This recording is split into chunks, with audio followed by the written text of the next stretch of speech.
Good evening and happy midweek to everyone. Before we start, let's close our eyes and pray. Our gracious and kind Heavenly Father, Lord, we're so thankful for this midweek service. We're able to gather together to have our service. May the lesson we're going to learn tonight be planted in hearts and mind and be able to use it in our daily lives. We will start from our sins, all we ask in Christ's name. Amen.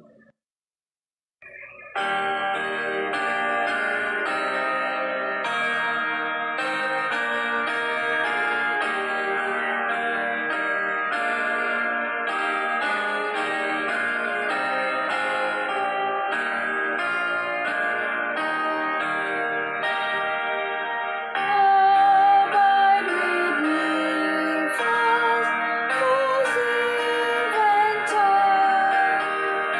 The darkness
Panginoong Diyos Ama, maraming salamat sa midweek meeting na ito at ang lahat na nakikinig, kilalanin kayong Diyos tagapaglikha namin.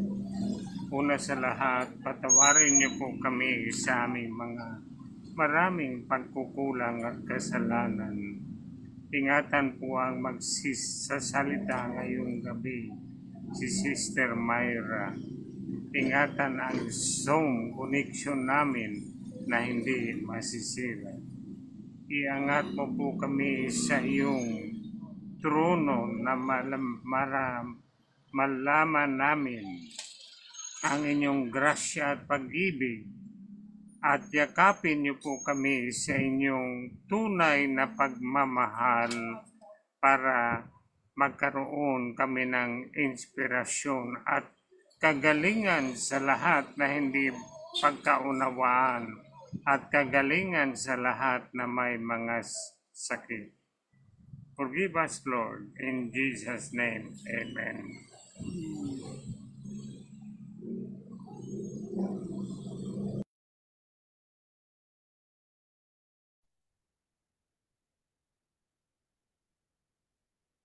Good evening, everyone, and welcome once again to our midweek prayer meeting. Tonight's meeting is sponsored by the Emerald Care Group. And masaya tayo muli, mga kapatid, that we can come to the Lord to worship Him, to know more of His great love. Alam natin na mahal tayo ng Diyos dahil hindi tayo pinabayaan, and once again, we could come together to worship Him and to hear more of His love for us.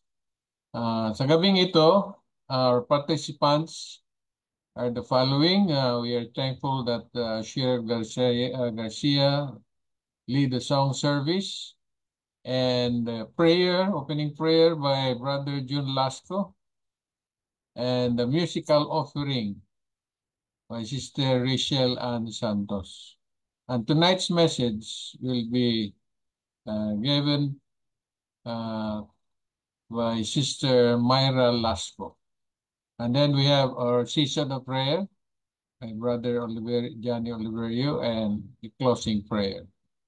May all of us will be blessed tonight as we worship the Lord and as we contemplate of His great love toward us. The program will go on as read.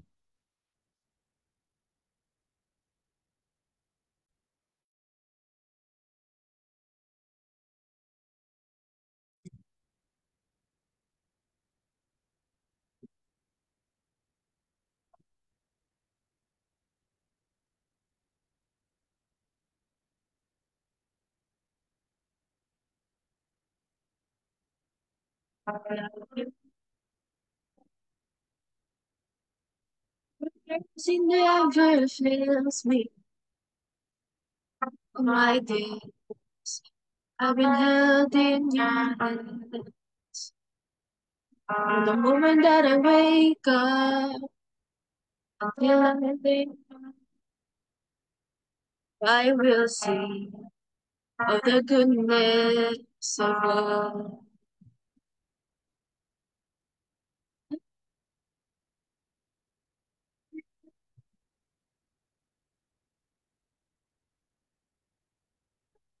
You have been so good. Every breath that I am able, I will sing of the goodness of God. Your grace, your grace, the fire, it gets not more close like no other.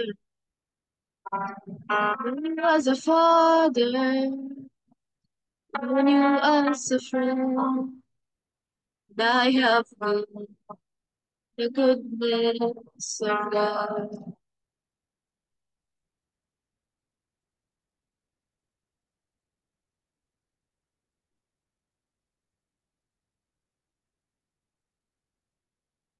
You have been so good.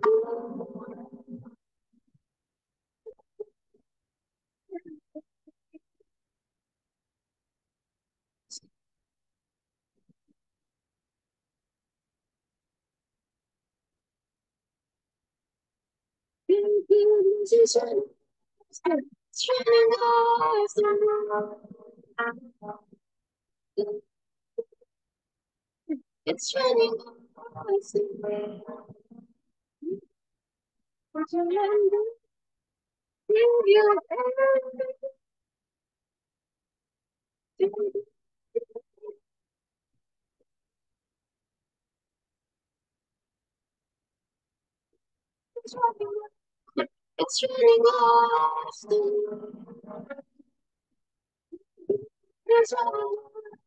It's running off the road. Remember you it's running off the road. It's running off the road. It's running off the road.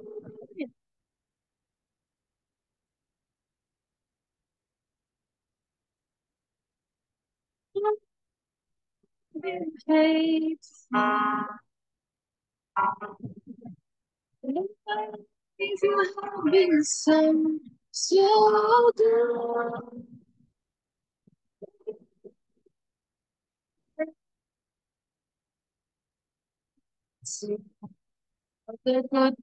goodness of God.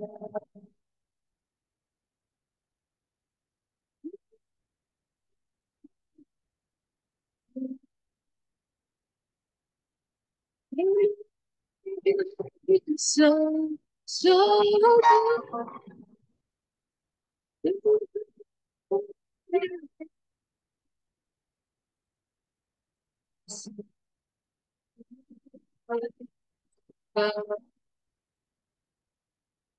Sing of the goodness of God.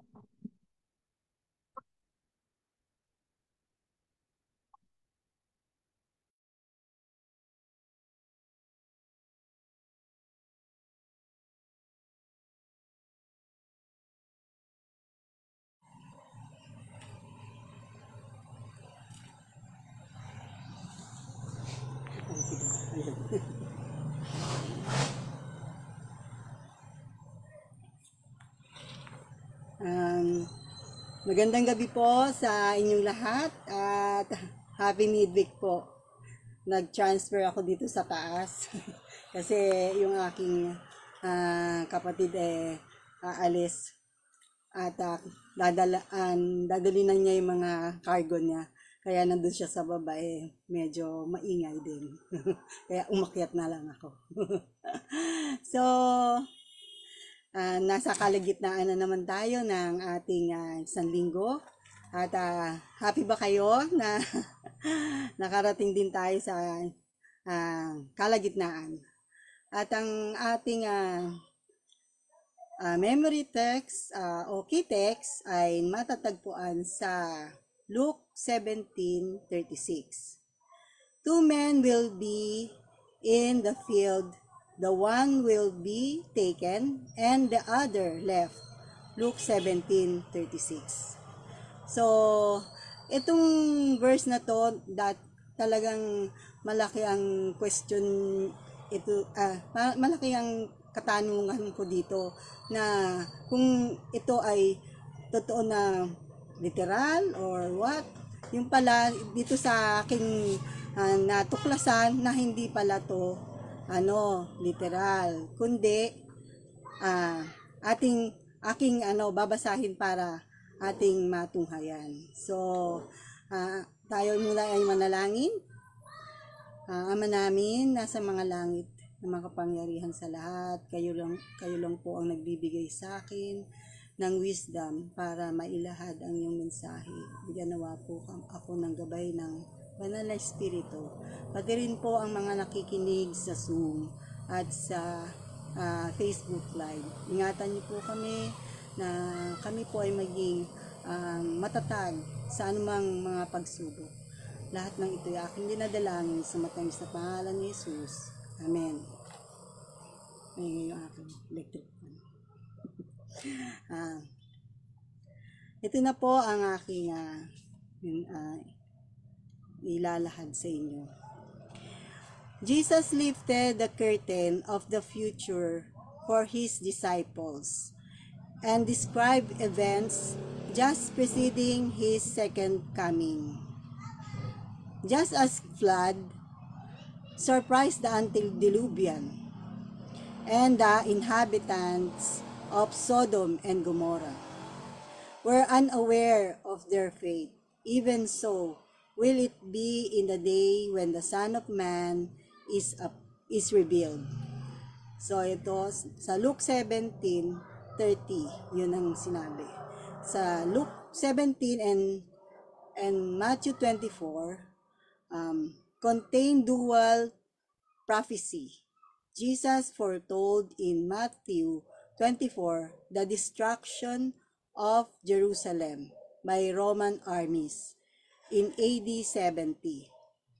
As estimated, 100,000 Jews died within the besieged city in the 3-month period. So, ang dami pong namatay nun. Pero no one Christian perished during the siege. However, Jesus had warned them not to return from the field to get personal effects or come down from the housetop to take anything from the home. They must flee to the mountains with the clothes upon their backs and not look back. The similarity to Lot and his family was striving.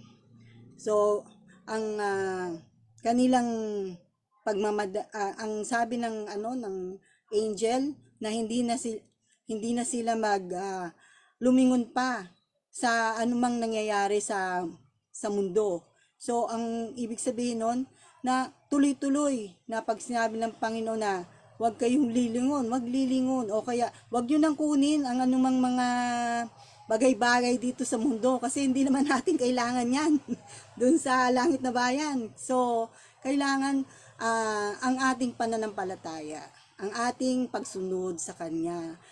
Dahil sa ating pananampalataya, tayo ay sumusunod sa Kanyang kagustuhan o kalooban. Yan. So, what common trend binds Luke 17 and Matthew 24? Yung time. When will the kingdom of God come? Yan. The discussion is not about how it will happen, but about when it will happen. When it takes place, some will be prepared and some will not. Yun. Dalawa lang ang kagaya ng 10 virgins. Yung iba prepared. 5 silang prepared yung oil nila. Na may extra oil sila. Pero yung 5 virgins na isa ay mga foolish virgins, hindi sila naghanda. So yan ang magiging karakter ng mga taong sa pagdating ng Panginoon, yung mga handa at hindi handa sa kanyang pagdating. So, sabing ganon dito, we must not become so engrossed in the things of this world that we cannot leave them in an instant. Yon. Kailangan wala tayong maisipan natin yung ating ganyan, yung ating mga gamit na pinaka-paborito. Yan. Kailangan isipin natin nasa Panginoon tayo. Hindi tayo kailangang tukso sa anumang mga bagay-bagay. Kaya yung mga bagay na hindi na natin kailangan sana ay ating i-dispose na. Kasi kung tayo naman ay mamamatay, hindi na rin natin Kailangan yan, di ba? So, yan, sabi ganun dito. So, we must, sabi nga dito, remember Lot's wives. Kaya, yung asawa ni Lot, yan ang nangyari sa kanya. Kaya, alalahanin daw natin yung ganon, na hindi na natin dapat lilingunin pa yung mga bagay-bagay na yan. Kundi, dire-diretso tayo papunta sa Panginoon, sa langit na bayan. On the surface, two people may appear identical, but one has his or her heart focus on this world. Yan. So, nakikita naman natin yung mga nangyayari sa ating bansa na laging nakikita, ang dami-dami na nilang pera, pero hindi pa rin sila nakokontento. Hindi ba sila nahihiya nun sa kanilang mga anak? Baka nga yung mga anak rin hindi nahihiya dahil kasi gastos lang sila ng gastos, pero hindi nila iniisip na yung mga perang iyon ay pinaghirapan ng mga mahihirap at mga negosyante para ano lang ng tax sa kanila, sa gobyerno, at makapagbayad, no, para sa mga kanilang income. Pero pag gano'n naman talaga, wala tayong pag-pray na lang natin na ang lahat ay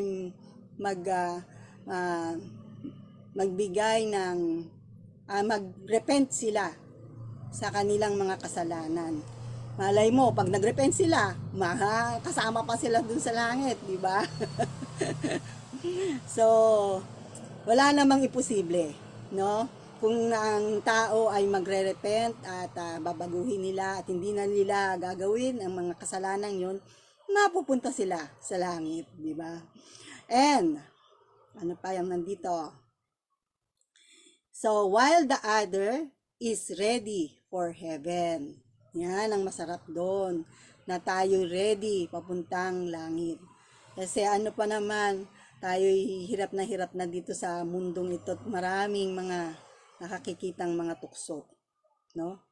Many denominations use this text to support their belief that God will rapture Christians from this earth before Christ's literal second coming. Yan ang yung text na yan, kaya minsan nalilito talaga ako dyan. Yung pala ay hindi rapture, kundi yung mga naniniwala ay dadalhin sa langit, pero sa second coming pa. At literal yun, hindi basta na lang na katabi mo, mawala na lang basta, wala yung kanyang damit, nandyan na lang, katabi mo sa kama, mawawala na lang basta. Hindi ganun. Hindi ganun pala ang mangyayari. Sabi dito, the word rapture does not appear in the Bible. Remember, Christ was stressing preparation for when He comes. We know how He will arrive. Behold, He is coming with clouds, and every eye will see Him. That is Revelation 1:7. For as the lightning comes from the east and flashes to the west, so also will the coming of the Son of Man be. Yan. Scripture does not teach a secret second coming and then a glorious third coming. The Lord's elect will not sneak off the planet. The message is simply this: watch, therefore, for you know neither the day nor the hour in which the Son of Man is coming.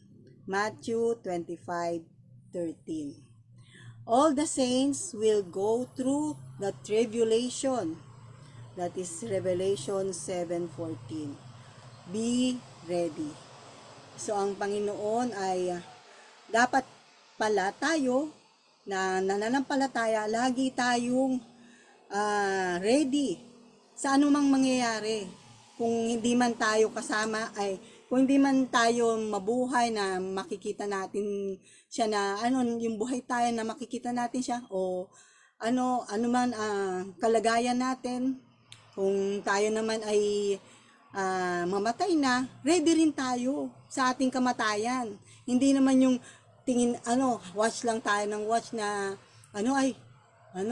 mamaya siguro kailan pa darating ang Panginoon. O kaya minsan naiinip na tayo na kung kailan man darating ng Panginoon. Pero yung pala bigla kang na heart attack, di ka pala ready. Naku, sabi mo, sa paggising mong ganun, hindi pala second coming. Nasa third coming ka na pala kasi hindi ka ready. Kaya panalangin natin na ang ating church, tayo maging ready sa ating paggawa sa church, na tayo buong pusong gumagawa. Hindi natin dapat i-praise yung ating sarili, kundi ibigay natin lahat ang ating talento. At kung may talento man tayo, ako talaga sa totoo, kaya hindi na ako pasensya na. Dahil sa pag co-chorister, kung nakikinig man si Sister Laverne. Alam ko na malapit na ang eleksyon. Hindi ko na talaga kaya mag-chorister kasi yun nga, ilalakas mo talaga yung boses mo. Baka mamaya sa kasi medyo yung operahan na ako sa goiter. Baka medyo mahirapan ako. Okay lang yung mag-special number ako. Paminsan-minsan. Yun lang po. At pag sa salita, okay lang naman kasi hindi masyadong yung boses. Marami pong salamat at sana po ay lagi po tayong ready sa pagdating ng Panginoon, kahit saan man tayo pumunta, ay tayo laging nananalangin sa Kanya. Marami pong salamat. Amen.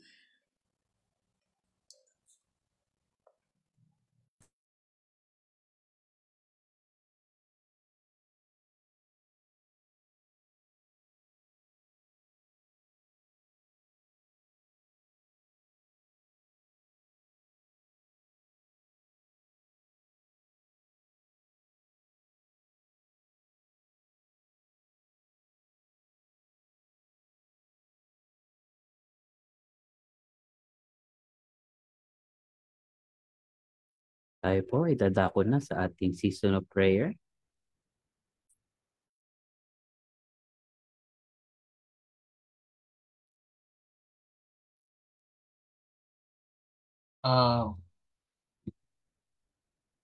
Meron ba tayong mga prayer requests? Tingnan natin kung ano yung mga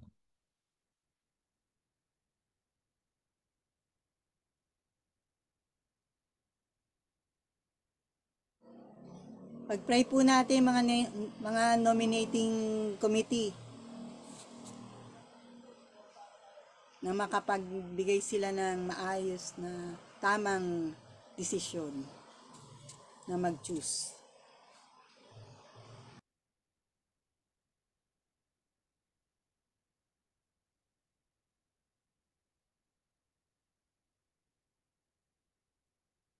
mayroong request dito si Sister Lynn Finca. Sabi niya, isama din po natin sa dalangin ang buong kapatiran ng ating iglesia na maging matatag sa panampalataya. Ganun din po ang kalusugan at mga hanapbuhay na patuloy pagpapalain. Dalangin po natin mga talagang nominating committee. Then from Sister Mimi, I'm like thankful to God that my mama's blood pressure has returned to normal and that He has blessed her with another year of life today. All glory and praise to Him for the goodness and healing grace.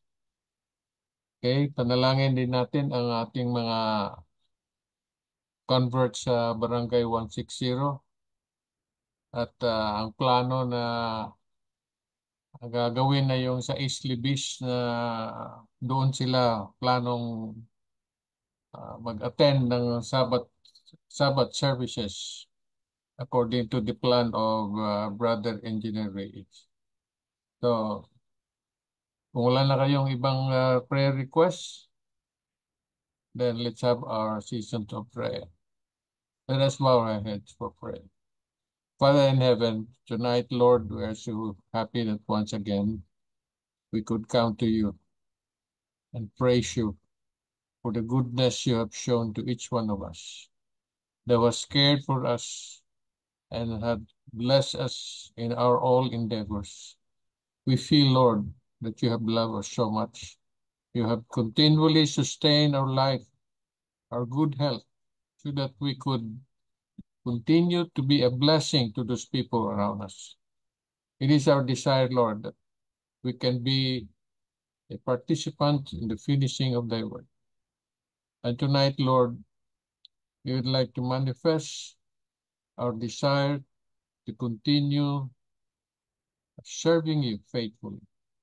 We pray in a special way for those who have their requests for healing, for a blessing on their work. May you continue, Lord, to guide them. I pray in a special way for our members of our church, especially those members of ours from Barangay 160. We pray, Lord, that you continue to strengthen their faith in the midst of trials and hardships in life. We know, Lord, you will never forsake your children. We pray that you will continue to strengthen their faith, that whatever struggles they are having, Lord, you will continue to guide them with your Holy Spirit. Thank you, Lord, for helping them regain back their good health, whether it is physical or spiritual, that they may continue to be of service to you. Lord, we pray that your Holy Spirit will continually strengthen us day by day as we prepare more for your soon coming. Bless those who are with us tonight and those who are not able to join us, that the message will inspire us as we continue to prepare for your soon coming. Forgive us, Lord, we are falling short of your glory. We ask all these things in Jesus' name we pray. Amen.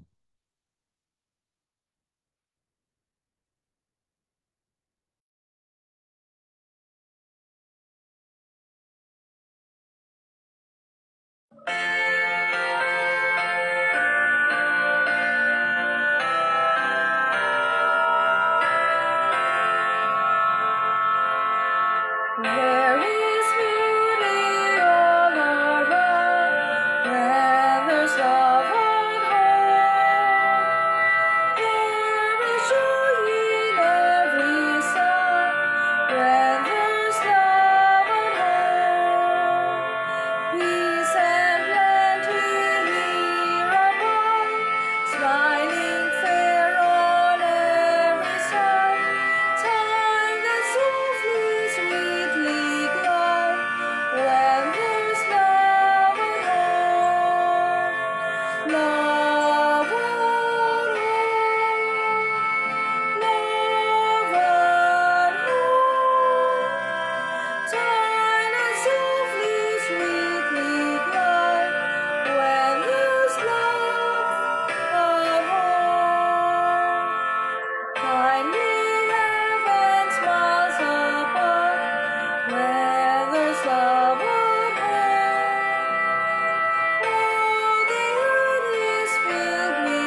Ama namin na sa mga langit na makapangyarihan sa lahat, na may lalang ng langit at lupa. Marami pong salamat, Panginoon, na inyo po kaming winawarningan sa aming mga gawain, sa aming mga karakter. Tulungan niyo po kami, Panginoon, na i-focus namin ang aming isipan kay Jesus, na siya ang finisher and author of our faith. Sana po, Panginoon, lagi po kami gabayan ng iyong banal na Espiritu na kami gumawa ayon sa inyong kalooban. Patawarin niyo po kami sa anumang aming mga pagkukulang, pagkakasala. At naway kami ay inyong bigyan ng maayos na pangkalusugan at kaisipan. Marami pong salamat, Panginoon, sa mensahe na binigay niyo. Lahat ng ito ay aking dinadalangin sa matamis na pangalan ni Jesus. Amen.